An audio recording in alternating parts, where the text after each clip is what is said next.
just days before the school shooting at the Covenant School in Tennessee, and in the wake of 129 mass shootings in the U.S. this year alone, students, survivors, and grieving parents spoke out on the National Mall on Friday, March 24th. They were joined by representatives from Congress at the protest titled Generation Lockdown.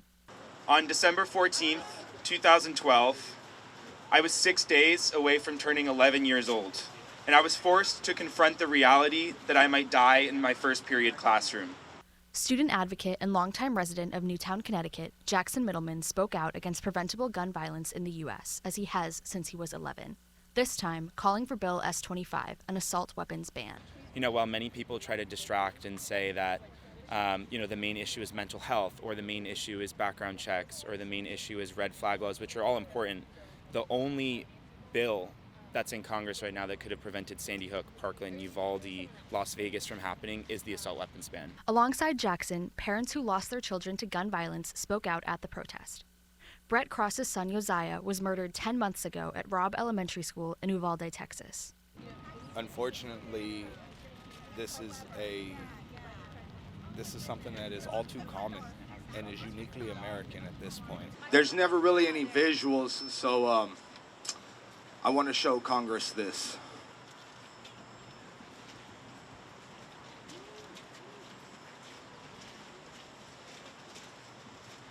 You see, this is where Uzi was shot in the spine, aimed down. He was in the corner with his classmates, hands over his head, not making a sound. More than likely praying this isn't real. Hoping me or his mom would come to the rescue, but we couldn't. We failed. Now all we're left with are your thoughts and your bless yous and your prayers. Cross expressed his grief and called for change, calling out members of Congress and fighting for legislative action. They don't have to worry about it, but we do. All of us, your normal Americans, we have to worry about it. Well, they don't. So I'm gonna let them know exactly what it's like, to feel this way, and to go home and my son's not walking through that door. I'm never gonna hear I love you. I'm never gonna get to race him again, play video games with him again.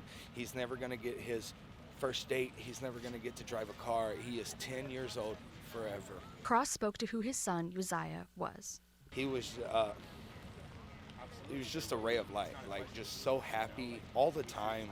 He was the one that would put a smile on your face. So when you were having a bad day, he'd go out of his way, funny faces, weird voices and everything. And it's hard because, we need him now more than ever, that, we don't have those smiles hardly anymore. My son doesn't have a voice anymore, so I've got to be his voice. The event concluded with a collaborative art installation arranged by the founders of Change the Ref, Manuel and Patricia Oliver, the parents of Joaquin Oliver. Joaquin was murdered in the 2018 shooting at Marjorie Stoneman Douglas in Parkland, Florida. Well, the significance of art as a way of making statements, it helps a lot with our movement. It helps a lot motivating people. Not everything is sad. We have to find options that will involve more and more people. Art does that. Music does that. So I'm a believer that art and these statements, collective statements, will at some point make a difference. Oliver voiced his feelings toward the movement. I feel that this is my duty. This is not a choice that I have. And that's my job. I do it for you. So hopefully you will have a better country. That's the goal. Sandy Hook survivor and activist Jordan Gomes helped to organize the protest and spoke to the importance of legislative action. If I were to tell people my own age to get involved, I would say two things. And one is that there's no right or wrong way to do this. All you need, and like I said, all you need is a care. It's what brings us all out here. It is raining, it is cold. It is not the most ideal of environments here. But you know what? We're all here right now.